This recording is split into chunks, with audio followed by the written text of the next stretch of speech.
अखिलेश सिंह यादव जी कहते हैं 100 विधायक को लाइए, हम यूपी में सरकार बना देते हैं। 100 सांसद लाइए, हम केंद्र में सरकार बना देते हैं। लेकिन खुद का अखिलेश यादव जी का आत्मविश्वास नहीं है उनके पास में। इसके पहले उनको 50 विधायक ही जीता था, 47 की 50 विधायक जीता था। इस बार तो उनको विपक्ष में एक मजबूत आधार मिला है, 150 विधायक है इनका। लेकिन ये लोकसभा में क्यों चले गए? ये लोकसभा में चले गए क्यों? इसलिए चले गए तो हम राज्य में तो हमको कुछ में होगा नहीं। योगी के राज्य में तो हमको सत्ता मिलेगा नहीं। तो केंद्र में जाते हैं तो केंद्र में तो राहुल गांधी हैं बैठे, मोदी जी बैठे हैं। सबका साथ, सबका विकास, सबका भरोसा मोदी जी के पास में है। और सत्ता कहीं बदलेगा तो राहुल गांधी जी हैं। अखिलेश यादव जी कहाँ से आ गए? अखिलेश जी यादव जी कहाँ से आ गए? कहीं से तो नहीं है। आपके पार्टी को 40 सांसद है तो क्या हो गया? किसी को 12 सांसद है तो क्या हो गया? किसी को 16 सांसद है तो क्या हो गया? ये ब्लैकमेल की राजनीति थोड़ी देर चल सकती है। सत्ता तो आपके पास में नहीं आ सकता है कभी भी। सत्ता तो कभी भी नहीं आ सकता है। सत्ता पाने के लिए आपके पार्टी को लोकसभा में 273 सीटें चाहिए।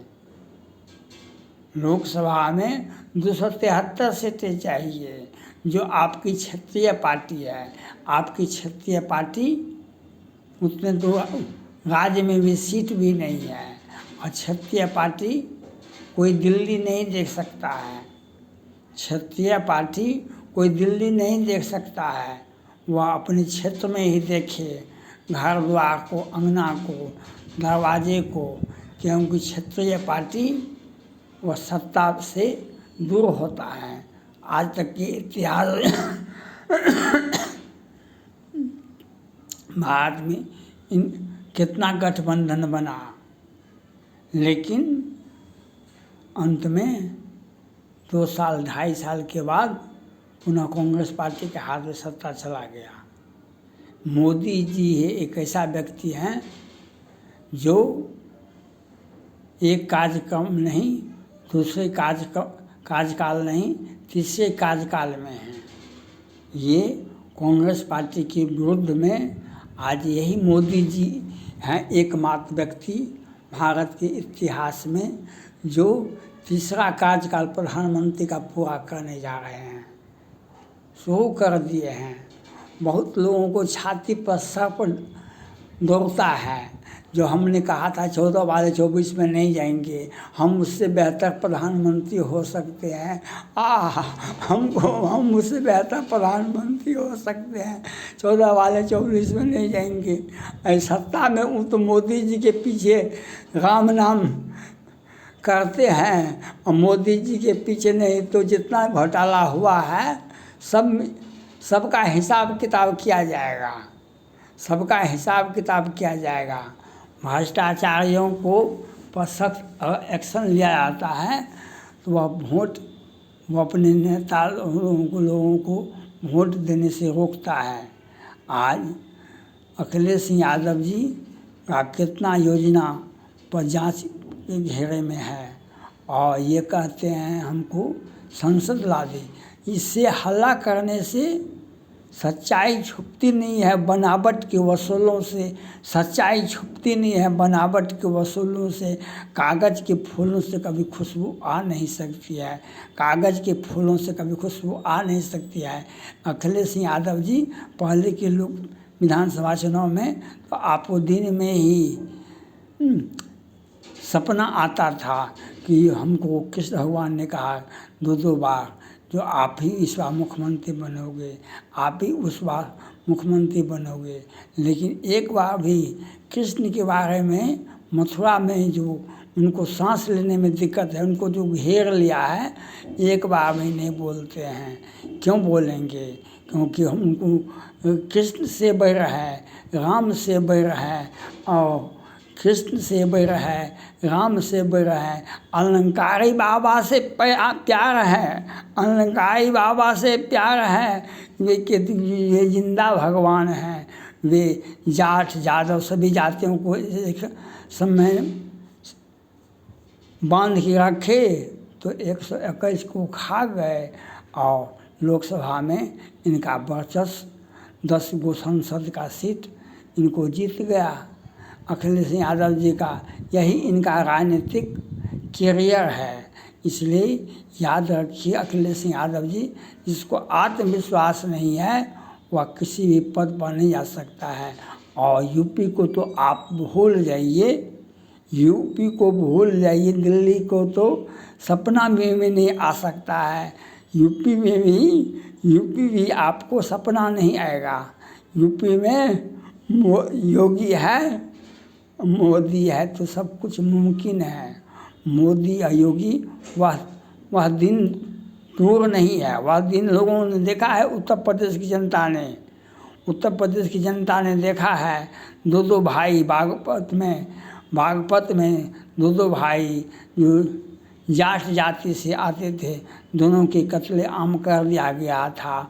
और जब वहाँ पर पुलिस गई तो उसी परिवार के लोगों को जिसका हत्या किया गया, उसी परिवार के लोगों पर गिरफ्तारी किया गया। और अखिलेश यादव जी ही मुख्यमंत्री थे, अखिलेश यादव जी ही मुख्यमंत्री थे। और खाली प्लॉट हमारा है, खाली प्लॉट हमारा है। रात के अंधेरे में डाका और दिन के उजाले में राजनीति।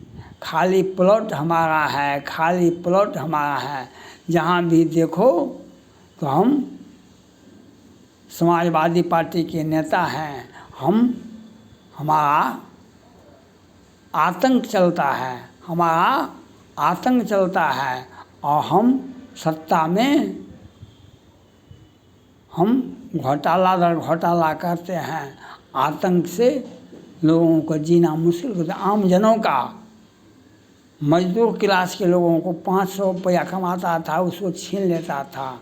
और थाना में पुलिस भी केस FIR नहीं करती थी। और समाजवादी पार्टी की दो धारा थी। एक धारा मुसलमान है, एक धारा यादव जी हैं। जो यादव जी खाली प्लॉट हमारा है, और मुसलमान है, हिंदू लड़कियों को साथ रेप करो दिन के उजाले में बीच सड़कों पर, कोई तुम्हें रोकेगा नहीं, उसे सर्तन से जुदा कर दो।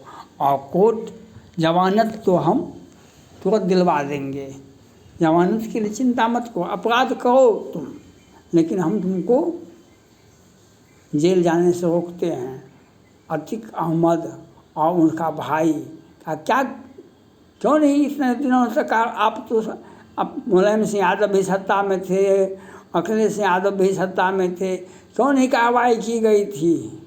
क्यों नहीं कार्रवाई की गई थी? 1 नहीं, 2 नहीं, 3 नहीं, 10 मुकदमे से अधिक की संख्या था।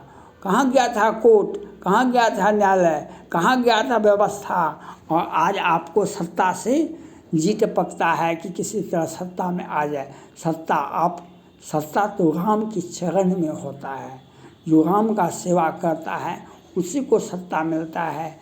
राम का सेवा किया तो विभीषण ने राम का सेवा किया, शरणागत हुआ, उसको सत्ता मिला। रावण का तो अंत हुआ। इसलिए सत्ता सनातनियों का सत्ता रहेगा, सनातनियों का सत्ता रहेगा, मोदी का सत्ता रहेगा, योगी का सत्ता रहेगा। आपका कहीं भी 2-4 सांसद कभी हो जाएगा, कभी 50 विधायक हो जाएगा। इसी प्रकार से जीवन का अंत। और जिसने कार सेवकों पर गोलियां चलवाई, जो ये सनातनियों को गाली दिया, रामायण जलवाया और ये अलंकारी बाबा को सम्मानित करने का काम किया, ऐसे व्यक्ति को तो सत्तावाद यूपी की जनता तो दूध की मक्खी की तरह निकालेगा कैसे?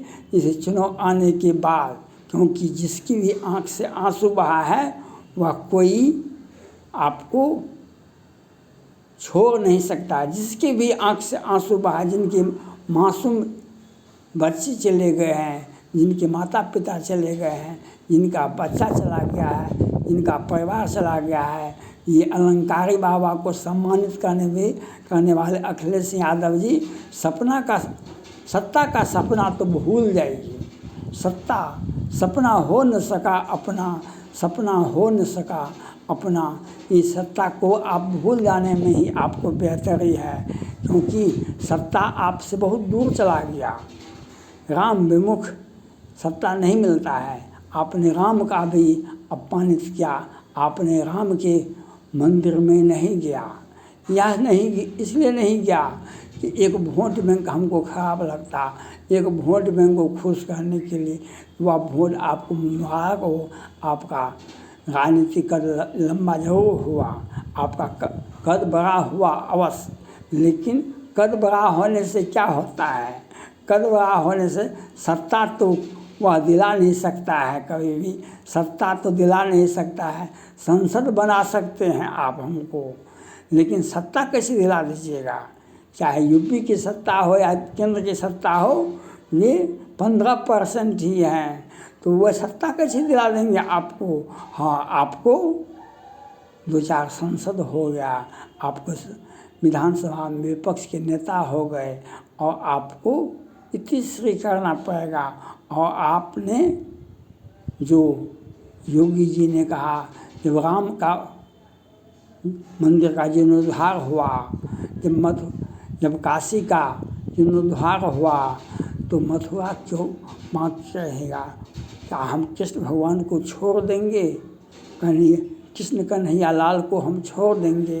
लेकिन अखिलेश यादव जी आज तक क्यों नहीं बोले? आज कृष्ण भगवान के सांस लेने में दिक्कत है। उन्हें आगे में जो जनता को तबाही से बचाने के लिए गोवर्धन पर्वत को पहाड़ पर उठा लिए थे, वह कृष्ण भगवान को आज सांस लेने में दिक्कत है। लेकिन अखिलेश यादव जैसे व्यक्ति आज एक बार भी नहीं बोलते हैं। मथुरा पर, वृंदावन पर, यहाँ पर कृष्ण भगवान को सांस लेने में दिक्कत होता है। यह आपको सोचना पड़ेगा, विचार करना पड़ेगा। यह आपके दर्शाता है। इसलिए अखिलेश सिंह यादव जी, आप सत्ता को भूल जाइए। न दिल्ली की सत्ता आपको मिलेगी, नहीं उत्तर प्रदेश की सत्ता मिलेगी। मोदी है, योगी है, मोदी योगी है तो सब कुछ मुमकिन है। मोदी योगी है तो सब कुछ मुमकिन है। ये जीत हार अंतर से होता है, जीत हार अंतर से होता है। अभी भाजपा को प्रचंड बहुमत नहीं मिला व्यक्तिगत रूप से। 19 में 14 में प्रचंड अपना बहुमत मिला, लेकिन एनडीए गठबंधन को तो बहुमत मिला। आपका गठबंधन को तो कभी नहीं मिला है। इसलिए सत्ता को भूल जाइए। सत्ता जब भी मिलता है राम के चरणों में मिलता है, कृष्ण के चरणों में मिलता है। राम विमुखिया हाल तुम्हारा, ये इतिहास देखता है कि रावण का अंत कैसे हुआ था। सत्ता कभी भी नहीं मिल सकता है। जिसके पास में आत्मविश्वास नहीं है, जो यूपी को छोड़ करके दिल्ली जाता है, दिल्ली को छोड़ करके यूपी आता है, ऐसे व्यक्ति को कभी सत्ता नहीं मिलता है। थैंक्स।